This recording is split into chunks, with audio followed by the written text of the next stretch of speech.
오늘은 이렇게 함께 나눌 본문이 철로역정 제19가 뼈아픈 질문들이라는 제목입니다.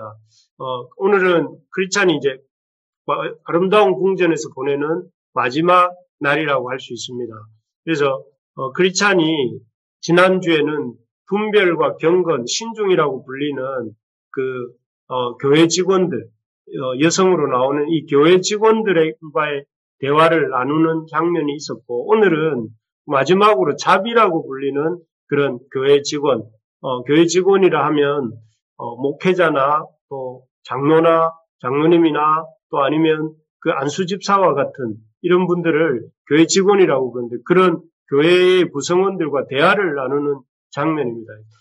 이런 장면들은 이 대화, 이렇게 사람들이 모여서 대화를 나누는 장면은 이 저녁에 펼쳐질 성찬에 앞서서 이 크리스찬의 신앙이 과연 얼마나 진실한가, 이 크리스찬의 신앙이 얼마나 진실한가를 교회 공동체로 어떤 이 자비와 경건과 신중과 분별이라는 이름으로 이렇게 일컬어지는 그런 이런 교회 직원들과의 대화를 통해서 신앙을 점검하고 있는, 크리스찬의 신앙의 진실성이 얼마나 있는지를 점검하고 있는 장면입니다. 계속 말씀드리지만 그 한 사람이 교회 공동체의 일원이 되기 위해서는 공동체를 통한 그 진지한 신앙의 성찰이 필요합니다. 그 사람의 신앙이 진실한지 아닌지를 이렇게 묻고 또 점검하고 세워주는 과정이 필요합니다. 그래서 참 우리가 오늘날도 사실은 자기가 원하면 교회를 오고 등록하고 남는 것 같지만, 사실은 교회를 통해서 한 사람 한 사람의 신앙이 점검되어지고 또 이렇게 살펴지고 또 그러면서 그 사람이 세워지는, 그래서 묻고 답하고 이렇게 함께 나누는 이런 과정들이 꼭 필요합니다. 그래서 여러분, 교회 안에서 여러 가지 말씀 공부를 하고 또 이렇게 목회자와 또는 어떤 사람들과 이렇게 리더들과 성경을 공부하는 이런 과정들은 선택이 아니라 필수적인 과정입니다. 그래서 교회 안에서 여러분들 이 말씀을 중심에 두고 서로 묻고 답하고 이렇게 나누는 이런 과정들을 가볍게 여기지 마시고 이렇게 같이 참여하시기 바랍니다. 그래서 여러분들 스스로가 이 서로 이렇게 교회 공동체와 또 교회 공동체의 직원들과 이렇게 대화를 나누는 가운데 스스로의 신앙을 점검하고 세워가고 또 돌아보는 그런 자리를 꼭 만드셔야 됩니다. 그래서 바라는 것은 우리 교회 안에 이렇게 말씀을 배우고 또 가르치는 그런 우리 교회가, 안디옥 교회 우리가 계속 살펴보고 있지만 말씀 배우는데 열심을 내고 또 그 말씀대로 살아가는데 열심을 내고 또 그 말씀을 이렇게 전파하는데 열심을 내는 교회지 않습니까? 그런 것처럼 우리 교회도 그렇게 말씀을 배우고 말씀을 가르치고 또 말씀대로 살아나가는 그런 말씀 위에 세워지는 교회가 되기를 간절히 바랍니다. 그래서 오늘은 이 자비라는 이렇게 교회 직원과의 대화인데요. 이 대화를 통해서 이제 이렇게 크리스찬이 자기의 신앙을 점검받는다. 우리 들어가기 전에 사도행전 10장 42절 말씀 같이 한번 읽고 시작하겠습니다. 시작. 우리에게 명하사 백성에게 전도하되 하나님이 살아있는 자와 죽은 자의 재판장으로 정하신 자가 곧 이 사람인 것을 증언하게 하셨고, 그 예수님을 그 살아있는 자와 죽은 자의 재판장으로 정하셨다 하는 내용이고요. 베드로전서 2장 12절은 우리에게 이방인 중에서 선한 행실을 갖게 하여서 우리로 하여금 하나님께 하나님의 이렇게 하나님을 보게 하고 그를 통해서 하나님께 영광을 돌리게 하려고 하는 목적으로 우리를 세우셨다는 그런 말씀입니다. 그래서 앞에서 말씀드린 것처럼 자비라고 하는 마지막 교회 직원과 아름다운 궁전에서 크리스찬이 대화를 나누게 되는데요. 이 자비라고 하는 그녀가 이렇게 교회 직원이 크리스찬에게 묻는 질문은 두 가지입니다. 크리스찬이 결혼을 했는가 하는 것이고, 그리고 왜 크리스찬이 자기는 결혼을 했고 어린 네 자녀가 있다 이렇게 대답을 하니까, 왜 그렇다면은 이 순례의 길에, 천성 가는 길에 그 아내와 아이들을 데리고 오지 않았는가? 이렇게 묻습니다. 사실 이 부분은 크리스찬이 너무나 이렇게 가슴 아파하는 부분이에요. 혼자 이 순례길을 오고 싶어서 온 것이 아니라 크리스찬 나름으로는 그들을 함께하기 위해서 그들을 무지 설득하고 또 이렇게 그들과 함께하기를 원했음에도 불구하고 이 그들은 이렇게 이 크리스찬과 동행하기를 거부했죠. 그래서 데려오지 못했기 때문에 크리스찬이 굉장히 마음 아파하고 있었던 부분이 바로 자기 가족들이 함께하지 못함이었습니다. 그런데 자비라고 하는 이 교회 직원은 딱 대놓고 왜 데려오지 않았는가 하고 이렇게 묻습니다. 왜 이렇게 그 아픈 데를 콕 찔러서 얘기를 하는 걸까요? 이유가 있습니다.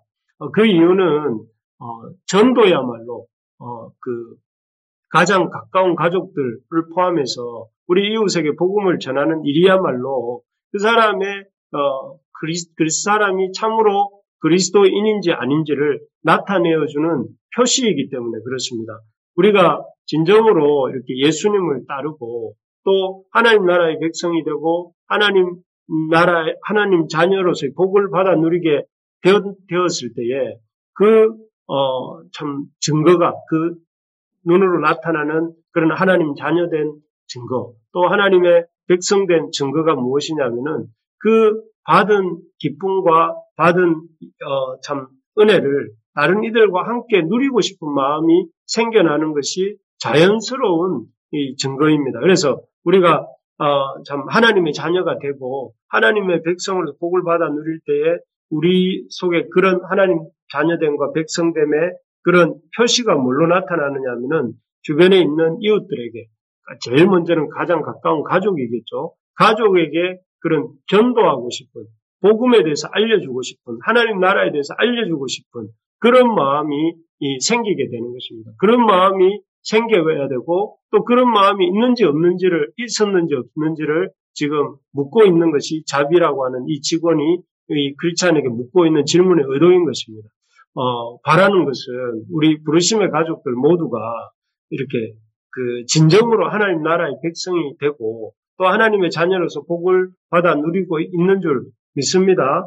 그런 기쁨이 우리에게 있는 줄 믿습니다. 그런데 그렇다면 그런 우리의 백성된 하나님의 자녀된 기쁨과 영광이 자연스럽게 우리를 통해서 우리의 가족들에게 흘러가고 또 우리 구원받지 못한 가족들에 대해서 그런 하나님 백성됨과 또 자녀됨의 복을 우리 가족들이 같이 알고 누릴 수 있도록 우리를 통해서 증거되어지는 또 우리가 전하기를 원하는 그런 마음이 우리에게 있기를 소망합니다. 그래서 우리가 참 우리 가족 중에 아직도 믿지 않는 형제나 자매가 있다면 그들을 향해서 참 이렇게 같이 이 순례의 길을 가고 싶어하는 또 천성을 향해 가기를 원하는 그런 간절한 마음이 우리에게 있어야 되겠습니다. 그러기 위해서는 우리가 그들에게 복음을 전해야 되는데 그런 간절한 마음을 가지고 복음을 전해야 되는데 우리가 전해야 될 복음의 내용이 무엇인가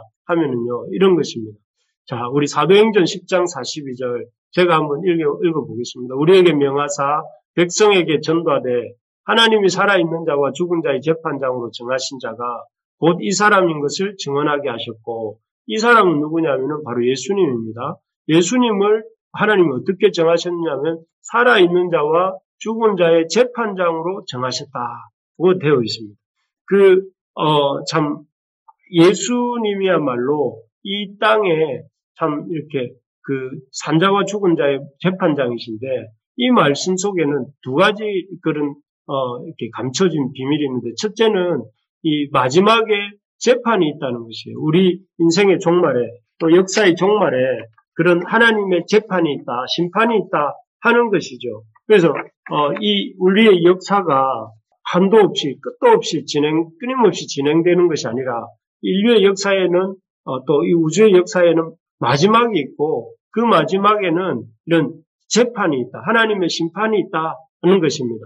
여러분 그렇게 동의하십니까? 여기 보면 히브리서 9장 27절에 그래서 이렇게 말씀하세요. 한 번 죽는 것은 사람에게 정해진 것이요. 그 외에는 뭐가 있다고요? 심판이 있다고 해서 심판, 재판이 있는 거죠. 그 사람의 삶에 대한 판단이 있습니다. 그 사람이 산 삶이 합당한 것인지 그렇지 못한 것인지 심판하신다는 거예요.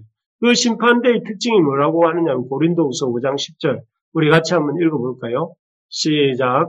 이는 우리가 다 반드시 그리스도의 심판대 앞에 나타나게 되어 각각 선악간에 그 몸으로 행한 것을 따라 받으려 함이라. 그 심판대의 이름을 뭐라고 되어 있느냐면은 그리스도의 심판대라고 합니다. 그리고 그 그리스도의 심판대에서 뭐가 나타나냐면 선악간에 그 몸으로 행한 것을 따라 받게 된다. 이렇게 말씀하세요. 그래서 우리의 삶이 끝이 있고 그 끝에는 심판이 있는데 그리스도의 심판대이고 그 그리스도에 의해서 앞에 우리 사도행전 10장 42절에 말했잖아요. 살아있는 자와 죽은 자의 재판장으로 그리스도를 정하셨어요. 그래서 그 그리스도의 심판대 앞에 드러나서 우리가 이렇게 각기 행한 것을 따라 하나님 앞에서 심판을 받게 된다 하는 것이죠. 이것을 전해야 된다는 거죠.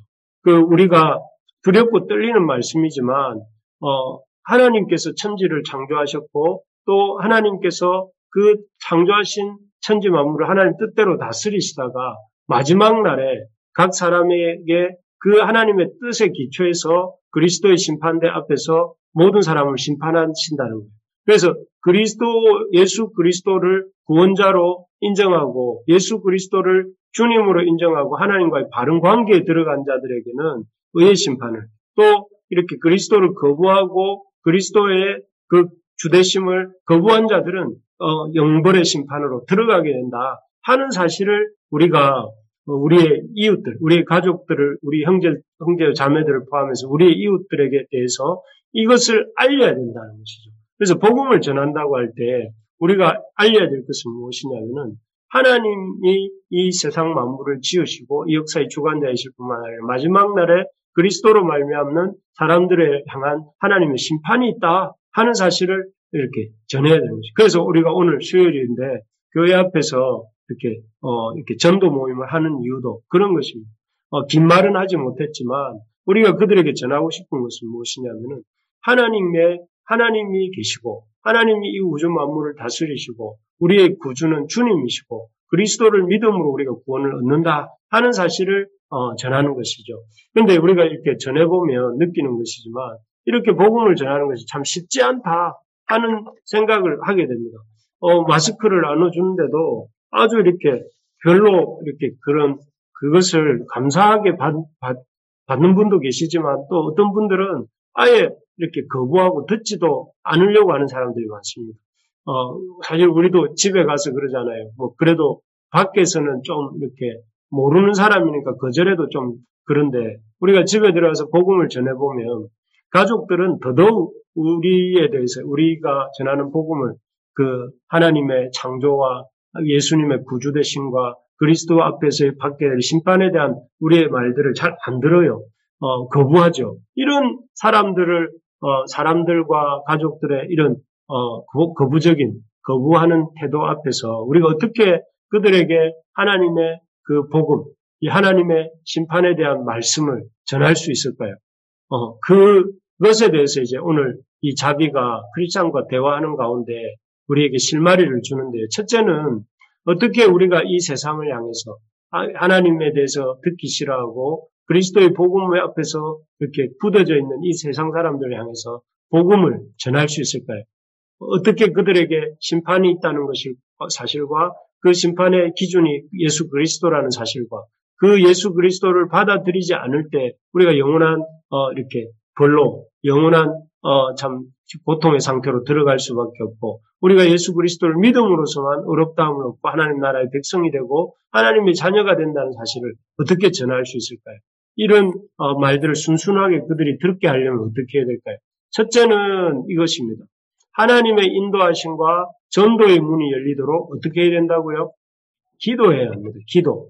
그래서 사람들의 마음 문이 열리는 것은 우리가 마스크를 줘서 또는 뭔가를 다른 걸 어떤 수단과 방법을 통해서 되는 것이 아닙니다. 어떤 사람이 하나님을 향해 마음 문을 여는 것은 하나님이 일하셔야 되는데요. 그 하나님의 일하심을 위해서 우리가 기도해야 됩니다. 여기 보면 그 바울이 빌립보 성에서 이렇게 교회를 개척할 때 개척 멤버 중에 개척 멤버 중에 한 사람이 루디아입니다. 루디아. 이 사람은 옷감 장사였는데요. 그 옷감 장사인데 이 루디아라고 하는 여성이 바울의 어떤 말을 듣고 이렇게 그 빌립보 교회 개척에 동참하게 됐던 중요한 이유가 뭐냐면은 주께서 그 마음을 열어 바울의 말을 따르게 하셨기 때문이다. 이렇게 되어 있습니다. 여기에 보면 이 루디아에게 복음이 전해지는 과정 속에 어떤 역사가 있었냐면은 이 전도의 문, 루디아의 마음 문이 열리도록 역사하신 하나님의 역사가 있었다는 것이죠. 그래서 우리가 참 하나님이 우리가 복음을 전하고 또 어떤 사람이 복음을 영접하는 일에는 이런 하나님의 일하심이 있어야 됩니다. 그리고 하나님의 일하심을 위해서 그렇기 때문에 우리가 기도해야 되는 것이죠. 그래서 우리가 누군가에게 복음을 전하려고 할 때 그 일은 기도의 일이고 기도로부터 시작되어야 되고 영적인 어떤 이 힘씀이 필요합니다. 왜 그럴까요? 왜 기도하고 하나님의 도우심이 있어야 될까요? 그 이유는 하나님을 떠나 있는 사람들의 마음은 그냥 진공 상태로 그냥 깨끗하게 비어 있는 상태로 있는 것이 아니라 하나님을 떠난 사람들의 마음 속에는 이런 것들이 있습니다. 뭐냐면은 음란과 정욕과 술 취함과 방탕과 향락과 무법한 우상 숭배 이런 것들이 가득해요. 그 사람들의 마음이 하나님이 없는 사람들의 마음에 이 온갖 욕망이 가득합니다. 정욕, 욕자가 여기 있는데 뭔가를 욕망이 가득해요. 그래서 그 욕망을 어떤 사람은 술 취함으로 또 방탕함으로 향락을 추구함으로 이런 것들을 추구하면서 그것을 통해서 즐거움을 얻고 그 즐거움을 통해서 살아가는 것이 사람들의 마음입니다. 그래서 그리고 중요한 것은 이런 것들이 어느 정도로 이렇게 강력하게 역사하느냐면은 사람들의 마음속에 이런 것들이 너무 강력하게 자리하고 있기 때문에 사람들은 이것이 자기 본성인 줄 알아요. 그러니까 이런 것들이 자기 마음을 사로잡고 있는 것인데 사실은 음란의 영이 그를 사로잡고 있는 것이고 이 욕정의 영이 그를 사로잡고 있는 것이고 알코올의 영이 이렇게 술로 이렇게 사람을 술 취하게 만드는 그런 방탕과 향락의 영이 그 사람을 사로잡고 있는 것인데 사람들은 스스로 어떻게 생각하냐면 자기가 이렇게 술에 취해 있고 자기가 방탕하고 자기가 향락을 추구하고 있는 것처럼 생각을 합니다. 그러나 사실은 그 반대죠. 이런 술이 사람을 소유하고 있고 그런 향락이 사람을 소유하고 있고 음란이 그 사람을 꽉 잡고 있는 것이에요. 그래서 여기서 표현이 뭐라고 했냐면 우상숭배라고 했어요. 이런 것들이 우상이 되어서 이런 것들을 사람들이 섬기는 거죠. 섬기는 거. 그래서 이 사람들은 자기들이 거기서 꽉 잡혀 있기 때문에 자기가 어떤 속박된 상태라는 것도 잘 모르고 속박된 상태라는 걸 모르기 때문에 이것으로부터 자기가 이렇게 나올 수 있게 해달라고 나와야 되겠다 이렇게 생각할지도 못해요. 완전히 그야말로 꽉 묶여 있고 눈까지 어두워져 있어서 그것이 원래부터 자기의 상태인 양 착각하고 있는 것이죠. 그래서 이런 음란과 정욕과 술 취함과 방탕과 향락에 사로잡혀 있는 이 상태를 깨트리기 위해서는 뭐가 필요하냐면은 앞에서 본 것처럼 이 하나님의 역사가 필요합니다. 하나님이 그 사로잡힌 것으로부터 쇠사슬을 끊어주시고 그 사람의 눈을 자기가 그런 온갖 음란과 정욕과 향락에 사로잡혀 있다는 사실을 스스로 볼 수 있도록 또 깨달을 수 있도록 하나님이 역사해 주셔야 그 사람으로 그러한 상태로부터 나올 수가 있는 것입니다. 그래서 우리가 정말로 우리 아직도 하나님을 모르는 우리 가족들이나 또 우리 자녀들이나 또 우리의 주변 사람들에게 복음을 전하고 또 이렇게 그들에게 복음을 영접하지 않을 때 하나님의 심판이 있다는 사실을 말하기를 원한다면 우리가 어떻게 해야 되겠습니까? 간절히 기도해야 됩니다. 간절하게 기도해야 됩니다. 그래서 크리스찬도 이렇게 되어 있어요. 크리스찬도 어떻게 했느냐면은 자비가 이렇게 말합니다. 당신의 말이 그들에게 축복이 되게 해달라고 하나님께 기도해 보았습니까? 하니까 우리 이 크리스찬이 이렇게 돼요. 예, 아주 간절한 심령으로 기도했습니다. 왜냐하면 저희 아내와 어린 자녀들은 저에게 매우 사랑스러운 존재들이었기 때문에 오늘 제가 보내드린 그 본문 뒷부분에 보면 알겠지만 아내와 아이들이 어리고 또 여성이지만 이런 세상 정욕에 아주 이렇게 꽉 사로잡혀가 있어서 이렇게 그 하나님의 심판에 대한 소식을 듣고 이렇게 어찌할 바를 모르는 자기 남편과 아빠를 이해하지를 못해요. 그래서 그런 어떤 사로잡혀 있는 상태에 있는 자기의 아내와 아이들을 위해서 이렇게 크리스찬이 어떻게 했다고 되어 있는 간절한 심령으로 기도했다. 이렇게 말하고 있습니다. 우리가 참 이렇게 전도하기를 원한다면, 복음을 전하기를 원한다면, 하나님이 천지를 지으셨을 뿐만 아니라 마지막 날에 하나님의 심판이 있고 그 심판의 기준이 예수 그리스도시고 예수 그리스도를 믿음으로서만 우리는 영생을 얻는다는 사실, 하나님 나라에 들어갈 수 있다는 사실, 믿지 않으면 영원한 심판에 갈 수밖에 없다는 사실을 우리가 전하려면, 다른 이에게 알게 하려면 뭐가 필요하냐면 간절한 기도가 필요합니다. 간절한 기도. 주님이 역사해 달라고. 그래서 정말로 우리가 이런 구령의 역사를 위해서, 영혼 구원의 역사를 위해서 이렇게 바란다면 내 아내가, 내 아이들이, 내 형제가 구원 얻기를 원한다면 여러분 무엇보다 기도해야 돼요. 기도하면서 그 형제와 우리의 이웃들을 사로잡고 있는 악한 영적인 이런 것들로부터 그들이 이렇게 눈이 열리고 그래서 그 자기의 사로잡힌 상태를 깨닫게 해달라고 우리 기도해야 되죠. 말하기는 우리 교회에서 이런 구원을 위한, 구령의 역사를 위한 그런 이 전도를 위한 기도의 역사가 있기를 바랍니다. 그래서 좀 간절하게 기도하는 역사, 뜨겁게 기도하는 역사가 있어야 되겠습니다. 그래서 우리 성도들 한 사람 한 사람이 이렇게 무엇보다 하나님 앞에 다른 건 다 내가 못해도 기도만큼 열심히 하겠다 하는 그런 마음들이 회복되기를 바랍니다. 바라는 것은 적어도 이렇게 아침 기도회 때 좀 이렇게 매일 나오는 것이 힘들다면 이렇게 일주일에 몇 번이라도 나와서 같이 기도할 수 있으면 참 좋겠습니다. 두 번째로 보면 어떻게 복음을 전할 수 있는가? 우리가 우리의 형제들에게, 우리의 이웃들에게, 우리의 가족들에게 어떻게 복음을 전할 수 있느냐? 깨어서 근신해야 된다. 첫 번째는 하나님께 전도의 문을 열어달라고 기도해야 된다면 두 번째는 깨어서 근신해야 된다 하는 것이죠. 우리 디모데후서 4장 5절 한번 읽어봅시다. 시작. 그러나 너는 모든 일에 근신하여 고난을 받으며 전도에 인해 일을 하며 내 직무를 다하라. 여기 보면 바울이 디모데에게 전도인의 일을 하며 내 직무를 다하라 이렇게 권면을 하는데 그러려면 어떻게? 전도인의 일을 하고 직무를 다하려면 어떻게 하라고 되냐면 모든 일에 근신하라 이렇게 되어 있어요.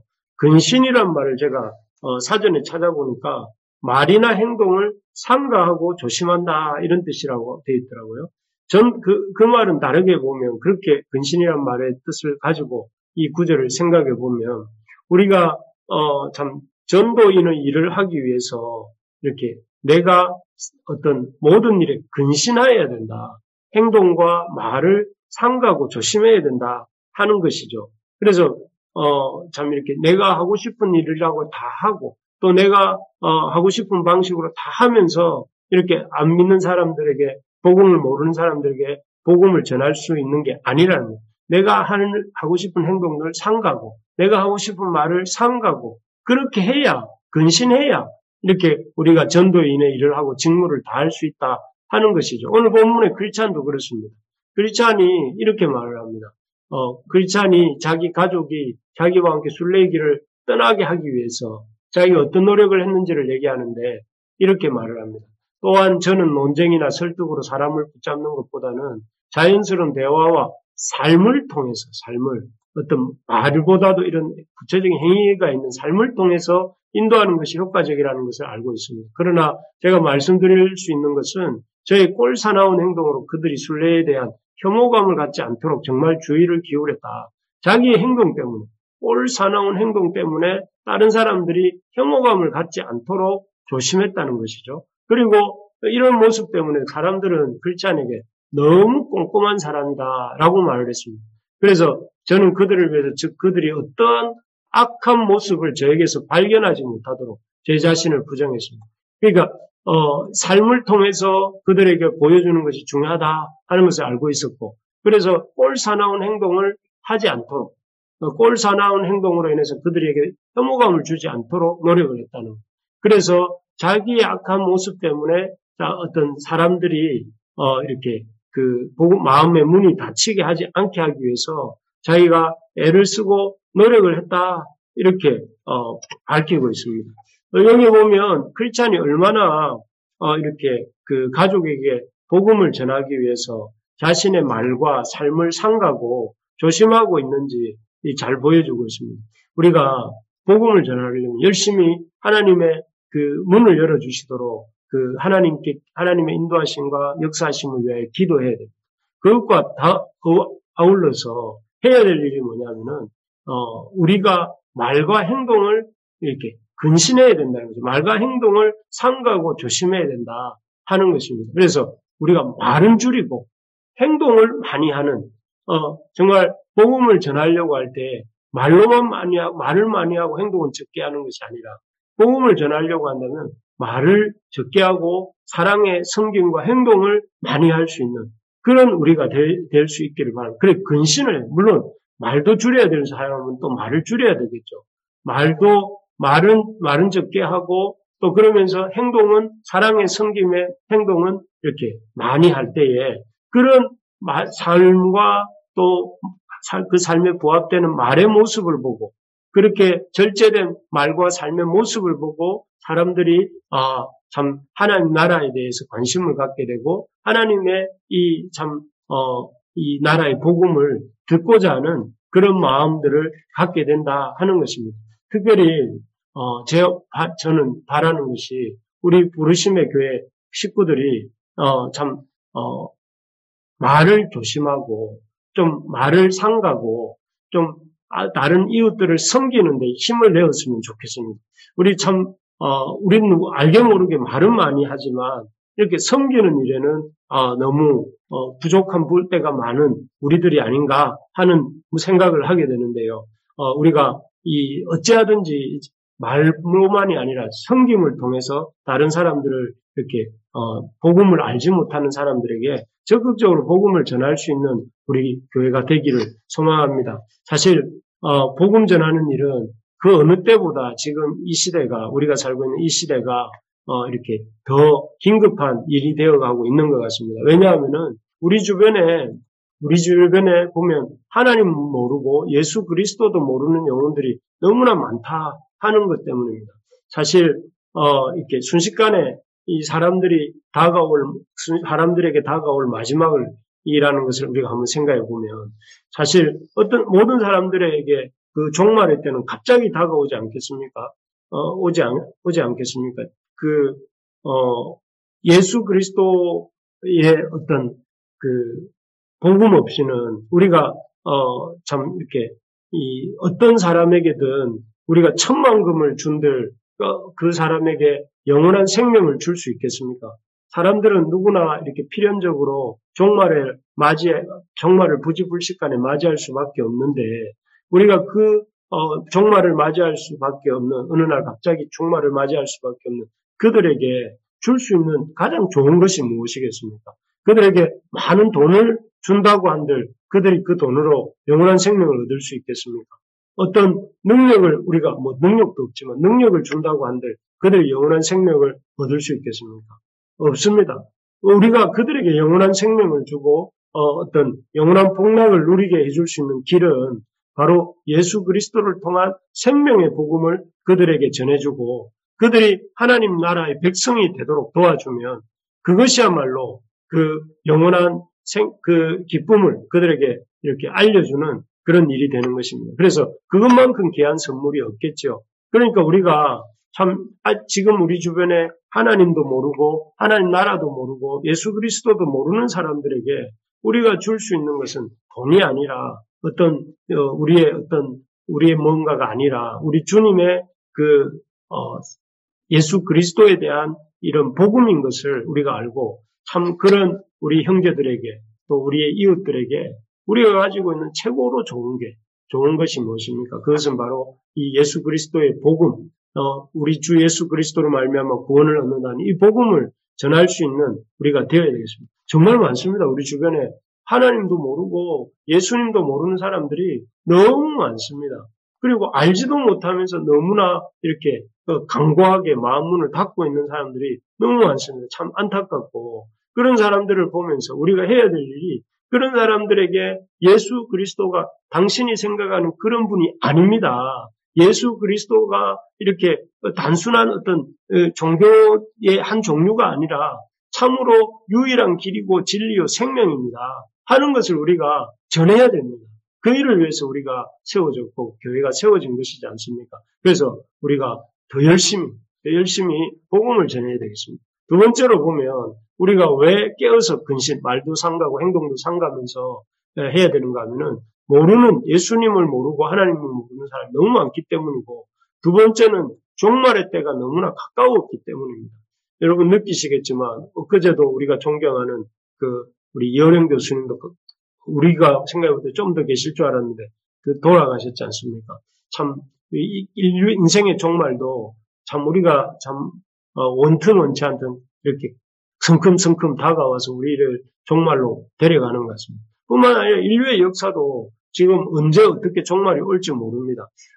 보니까 우크라이나 전쟁을 일으킨 이 러시아의 푸틴이 전쟁이 자기 뜻대로 안 돌아가니까 지금 취한 조치 중에 하나가 자기 소련의 러시아의 핵무기 부대에게 핵무기 사용 준비를 하라고 지시했다 하는 그런 해외 뉴스를 들었습니다.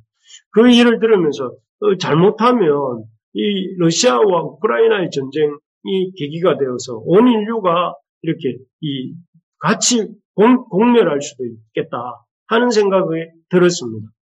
정말 우리 인류의 마지막이 우리가 생각하는 것과 달리 전혀 우리가 생각하지 못했던 때와 전혀 생각하지 못했던 방법으로 우리가 이렇게 종말에 처할 수도 있겠다는 생각이 듭니다. 그래서 예수님이 며칠 전에 우리 누가복음 17장에 이렇게 큐티 말씀에서 이렇게 말씀하시지 않았습니까? 종말의 때에 대해서 말씀하시면서 예수님의 다시 오심을 이렇게 말했습니다. 예수님이 다시 오셔서 종말이 올 때에 둘이 한 자리에 누워 있다가 하나는 데려감을 얻고 하나는 버려둠을 당한다. 같은 자리에 누워 잤는데 하나는 데려감을 얻고 하나는 버려둠을 당한다. 또 두 여자가 함께 맷돌을 갈고 있는데 한 사람은 콩을 이렇게 맷돌 속에 집어넣고 한 사람은 맷돌을 빙빙 돌리고 있는데, 그런데 그 맷돌을 갈고 있던 여자 중에 하나는 데려감을 얻고 하나는 버려둠을 당한다. 이렇게 말씀해요. 여기서 보면 이 복음이라는 것이 이렇게 아주 극적으로 놀랍게 사람들을 두 부류로 나누어 놔요. 같은 일을 하고 있는데 순식간에 한 사람은 데려감을 당하고 한 사람은 남겨둠, 또 데려감, 남겨둠, 이걸 통해서 복음이 급작스럽게 예수님의 종말이 갑자기 임하고 그 종말이 임함의 결과로 인해서 사람들이 두 부류로 나누어져서 한 부류는 데려감을 얻고 한 부류는 버려둠을 당하게 된다. 그래서 마지막 날이 갑작스럽게 임할 것이다. 마지막 날이 갑작스럽게 임하여서 각 사람이 각기 다른 운명에 처하게 될 것이다 하는 것을 경고하는 말씀이거든요. 그래서 우리가 참 기억해야 될 것이 무엇이냐면은 우리가 생각하는 것보다 주님의 그 마지막 때가 이렇게 아주 이렇게 놀랍게 임하게 될 것이고, 그 때에는 모든 사람들이 각각 주님 앞에서 이렇게 다른 운명에 처하게 될 것을 기억하면서 여러분 나중에 전도해야지, 시간 되면 다음에 복음을 전해야지, 이렇게 생각하면 안 되고, 정말 내가 전도해야 되겠다, 오늘 이 저녁에 이 말씀 들으면서 전도해야 되겠다고 마음속에 떠오르는 분이 있다면, 떠오르는 참 사람이 있다면 지금이 바로 그 사람을 전도할 때다 하는 것을 알고 그 사람을 정해놓고 기도하면서 그를 위해서 내가 근신하고, 그래서 행동도 삼가고 말도 삼가면서 그 사람을 그 사랑의 행동으로 섬기고, 또 섬기면서 그냥 이렇게 입을 다물고 있는 것이 아니라 이렇게 이 복음을 전하기도 하고 하면서 그분에게 예수 그리스도를 알려주는 그런 우리 모두가 될 수 있기를 바랍니다. 그래서 여러분 혼자 하는 게 힘드시잖아요. 혼자 하는 게 힘들기 때문에 뭐가 필요합니까? 이렇게 교회에서 정해놓은 시간에 함께 기도하고, 또 혼자서 이렇게 안 되니까 교회에 오셔서 복음 전하는 연습도 해보고, 그리고 또 같이 연습하면서 서로 기도 제목도 나누고, 그렇게 하는 것이지 않습니까? 그래서 여러분 이 시간을 좀 정해놓으십시오. 전도를 위해서 시간을 따로 좀 떼시고, 전도를 위해서 기도하는 시간을 좀 따로 떼놓고, 또 이 물질도 좀 떼놓고, 이렇게 여러분들의 소유의 일정 부분을 떼놓고 복음 전하는데 그 물질을 이렇게 사용하십시오. 그래서 좀 이렇게 바나바가 자기에게 필수적으로 필요한 돈과 물질을 남겨두고 나머지는 다 이렇게 복음 전하는 일에 위해서 교회에 드렸지 않습니까? 그런 것처럼 여러분들도 좀 이렇게 필요한 물질에 일을 남겨두고는 좀 전도를 위해서 교회에 좀 헌금도 좀 하고 교회에 이렇게 내 물질을 좀 이렇게 전도를 위해서 사용해 주십시오 하고 교회에 갖고 오는 그런 일들도 좀 하면서 내 가치가 이 땅에서 복음 전하는 일이 내 인생의 가장 중요한 이유요 목적이다 하는 것을 좀 이렇게 실제적으로 표시하는 그런 역사들도 좀 있기를 바랍니다. 그래서 우리가 어렵지만 우리가 참 어떤 상황에 있다 할지라도 전도에 복음 전하는 일에 대해서 이렇게 우선순위를 두어야 되는 이유가 바로 이것이죠. 종말의 때가 너무나 가까웠기 때문에. 그래서 우리가 더 열심히 이 코로나 시대의 생존이 아니라 성장을 위해서 복음 전파를 위해서 힘쓰고 있는 이유가 이것입니다. 마지막으로 우리가 어떻게 복음을 전할 수 있겠습니까? 말씀을 가지고 성도가 함께 교제해야 됩니다. 사실 전도는 혼자 하는 것이 아니라 교회가 같이 해야 됩니다. 교회가 같이 하는데 어떻게 해요? 성도가 함께 교제함으로 해야 되는 것이죠. 여기 보면 이제 크리스찬이 자비와의 마지막 대화가 이렇게 이루어지고 있는데 이 대화에서 크리스찬이 자비에게 이렇게 말을 합니다. 저녁 식사가 준비되자 그들은 식탁에 둘러앉았다. 식탁 위에는 기름진 것들과 잘 정제된 포도주가 차려졌다. 식탁에서 그들의 대화는 이 언덕의 주인에 대한 것이었다. 다시 말하면 그분께서 무엇을 행하셨고 무슨 목적으로 행하셨으며 왜 이 집을 지으셨는가에 대한 것이었다. 그들이 말하는 것으로 미루어 나는 그분이 위대한 용사였으며 사망의 권세를 잡은 자와 싸워 물리치셨으나 그 일이 자신에게 큰 위험이었다는 것을 알 수 있었다. 이로써 나는 그분을 더욱 사랑하게 되었다. 여기 보면 크리스찬이 분별과 신중과 온유와 또 오늘 자비와 이렇게 대화를 하면서 뭘 대화했다고 되어 있냐면은 그분에 대해서 대화했다고. 그분이 무엇을 행하셨고 무슨 목적으로 행하셨으며 왜 이 집을 지으셨는가를 나누었다고 되어 있어요. 그리고 그 대화를 통해서 그분이 위대한 용사였고 사망의 권세를 잡은 자와 싸워 물리치신 분이라는 걸 알게 되었고 결국 그분을 더욱 사랑하게 되었다. 이 교제의 중심이 무엇이냐면은 어떻게 보면 하나님 말씀, 주님이 하신 일을 두고 그리고 그 주님의 말씀을 두고 그리고 그 말씀을 가지고 서로 교제하고 있는 모습입니다. 그래서 이런 주님에 대해서 이런 아름다운 궁전에 있었던 여러 직원들과 신중과 경건과 자비와 온유와 이런 분별과 이런 사람들과 대화를 하는 중에 이렇게 크리스찬이 더욱더 주님을 알게 되고 주님을 알게 됨으로 그런 성도의 교제를 통해서 주님을 알게 됨으로 그 힘을 가지고 이렇게 믿음의 순례를 계속해 나가는 그런 역사가 일어난 것이죠. 그래서 우리가 복음을 전하는 일을 잘 하기 위해서 말씀을 가지고 성도가 함께 교제하는 것을 배워야 돼요. 그냥 이렇게 좋은 이렇게 만나서 맛있는 거 먹고 대화하고 이런 것도 필요하지만 그것을 넘어서서 또 그런 것들과 함께 뭐가 필요하냐면은 말씀을 가지고 하는 교제가 필요합니다. 그래서 저는 이번 주부터 그래서 주일 오후에부터 말씀과 삶을 나누는 모임을 교회에서 가지려고 합니다. 함께 모여서 찬양하고 또 말씀을 가지고 나누고 또 기도하고 이렇게 교제를 통해서 말씀을 중심에 두고 우리 성도들이 교제함을 통해서 더욱더 주님을 알아가고 사랑해가고 또 서로를 세워가는 마치 그 아름다운 궁전의 사람들이 크리스찬을 세워주고 크리스찬이 또한 아름다운 궁전의 사람들에게 또 도전을 주는 그런 그 궁전의 모습이 바로 우리 교회의 모습이 되고 우리의 모습이 될 수 있기를 기대하고 소망하면서 이루려고 합니다. 그래서 우리 동역자들도 또 이런 것들을 좀 이렇게 잘 아시고 함께 참여해 주시기를 주님의 이름으로 부탁합니다.